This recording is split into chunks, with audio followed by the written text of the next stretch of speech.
আসসালামু আলাইকুম প্রিয় দর্শক, আমি ডাক্তার মোহাম্মদ আবু তাহের। যারা স্থায়ীভাবে ওজনকে কমাতে চান আর এই ওজন কমানোর জন্য অনেক পদ্ধতি অবলম্বন করার পরে যারা সফল হন নাই, তাদের জন্য আমি আজকে একটা পদ্ধতি দেখাবো, অত্যন্ত পরীক্ষিত এবং যেই পদ্ধতি মানার দ্বারা আপনারা স্থায়ীভাবে ওজনকে কমাতে পারবেন। দর্শক, ওজন কমানোর জন্য আমাদের একটা কমন কথা, খাবার খাওয়া দরকার নাই অথবা কম খাও, তো সেটা কোনো পদ্ধতি না। কারণ হচ্ছে যে না খেয়ে থেকে ওজন কমা এটা শরীরের জন্য ভালো কোনো লক্ষণ না, বরং শরীরে বিভিন্ন রকম সমস্যা দেখা দিবে। স্কিনে সমস্যা দেখা দিবে, চুল পড়ে যেতে পারে, মাথা ঘোরাবে, ব্রেনে সমস্যা দেখা দিবে। এজন্য খাবারকেও খেতে হবে, পরিমাণ মতো খেতে হবে। কিন্তু দর্শক, আজকে যে পদ্ধতি দেখাবো সেটা হলো আপনাদেরকে কি খাবারটা খাবেন, কি পরিমাণ গ্যাপটা দিবেন এবং কিভাবে ওজনটা কমবে। এটা অত্যন্ত সায়েন্টিফিক্যালি একটা পদ্ধতি আপনাদের দেখাবো। আপনারা যদি এটা মানতে পারেন, আশা করি ইনশাআল্লাহ আপনারা 8 থেকে 10 কেজি পর্যন্ত মাসে ওজন কমে যাবে। এজন্য দর্শক, আপনারা শেষ পর্যন্ত আমাদের ভিডিওটাকে দেখবেন আর আমাদের চ্যানেলকে সাবস্ক্রাইব করবেন। আমাদের দেহে ওজন কমানোর জন্য অত্যন্ত গুরুত্বপূর্ণ হইল খাবারের সময়টা নির্ধারণ করা। কারণ আমাদের শরীর একটা নির্দিষ্ট নিয়মের ভিতর চলে। সেই নিয়মটাকে যদি আমরা জানতে পারি তাহলে আমাদের জন্য অত্যন্ত সুবিধা হবে ওজন কমানোর জন্য। এজন্য সকালবেলা আমরা খাওয়ার চেষ্টা করব। নাস্তাকে কখনোই আমরা বাদ দেওয়া যাবে না। আর সকালবেলা অত্যন্ত গুরুত্বপূর্ণ আমাদের শরীরের জন্য, কারণ এই সময় আমাদের শরীরটা অত্যন্ত উজ্জীবিত থাকে, আমাদের মেটাবলিক রেট অনেক হাই থাকে। ফলে যে খাবারটাই খাবো আমাদের শরীরে যেমন কাজে লাগবে এবং আমাদের ওজন কমাতে এটা সহায়তা করবে।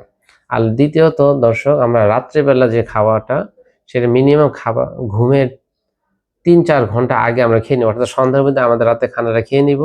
এবং রাত্রে খাবারের ভিতর আমরা কখনোই কোনো কার্বোহাইড্রেট জাতীয় খাবার খাবো না, বিশেষ করে ভাত, রুটি বা ফল বা দুধ, অর্থাৎ যেগুলো মিষ্টি জাতীয় খাবার, কার্বোহাইড্রেট খাবার, এগুলোকে আমরা রাত্রেবেলা খাবো না। দুপুরবেলা আমরা কিছু কার্বোহাইড্রেট খাবার খেতে পারি, ভাত খেতে পারি সামান্য পরিমাণ। তবে আমরা যেই খাবারই খাই না কেন, আমাদের খেয়াল রাখতে হবে আমাদের খাদ্যের ভিতরে প্রোটিন এবং ফ্যাট জাতীয় খাবারের পরিমাণটা বাড়িয়ে দিতে হবে। অর্থাৎ প্রোটিনের ভিতরে আমরা যেমন বলতে পারি ডিম খেতে পারি, আমরা মাছ খেতে পারি, বিভিন্ন তৈলাক্ত মাছ খেতে পারি, বাদাম খেতে পারি। এই খাবারগুলোকে আমরা বেশি খাবো। আর তৈলাক্ত খাবারের ভিতরে আছে এক্সট্রা ভার্জিন অলিভ অয়েল খেতে পারি, ঘি খেতে পারি, নারিকেল তেল খেতে পারি, সামুদ্রিক মাছ খেতে পারি। অর্থাৎ যে খাবারগুলোতে গুড কোলেস্ট্রল সমৃদ্ধ খাবার, এটাকে আমরা বেশি খাবো।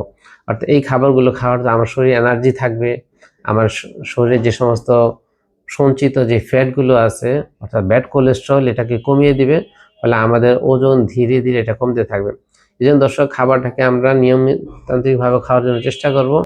যদি আমাদের ডায়াবেটিস থেকে থাকে, এই ডায়াবেটিসটাকে আমাদের নিয়ন্ত্রণ করতে হবে। কারণ ডায়াবেটিসের কারণে আমাদের রক্তে সুগারের মাত্রাটা বেড়ে যায়, বিশেষ করে যাদের টাইপ 2 ডায়াবেটিস। ফলে আমাদের ইনসুলিনটাও বেড়ে যায়। আর এই ইনসুলিনটা যেহেতু সুগারকে কোষ পর্যন্ত পৌঁছাতে পারে না, ফলে এই সুগারটা আমাদের শরীরে বিভিন্ন জায়গায় ওজনটাকে বাড়িয়ে দেয়। এই জন্য আমাদের ডায়াবেটিসটাকে নিয়ন্ত্রণ করতে হবে। আমার শরীরের সুস্থতা থাকবে, আমি শরীরে এনার্জি পাবো, পর্যায়ক্রমে আমাদের ওজনটা কমে যাবে। এই জন্য দর্শক, অবশ্যই নিয়মগুলো মানার জন্য চেষ্টা করবেন। বিশেষ করে যে সমস্ত খাবার অত্যন্ত ক্ষতিকর, যেমন তৈলাক্ত খাবার, ভাজা পোড়া, স্ট্রিট ফুড বা এরকম মিষ্টি জাতীয় খাবার, বা যাদের বিভিন্ন রকম বদ অভ্যাস আছে, বিশেষ করে যাদের ধূমপান বা অ্যালকোহল, এগুলোকে পুরোপুরি বাদ দিতে হবে। পাশাপাশি কিছু লাইফস্টাইল মেনটেন করতে হবে, অর্থাৎ আমাদের প্রতিদিন 7 থেকে 8 ঘন্টা ঘুমানোর চেষ্টা করতে হবে।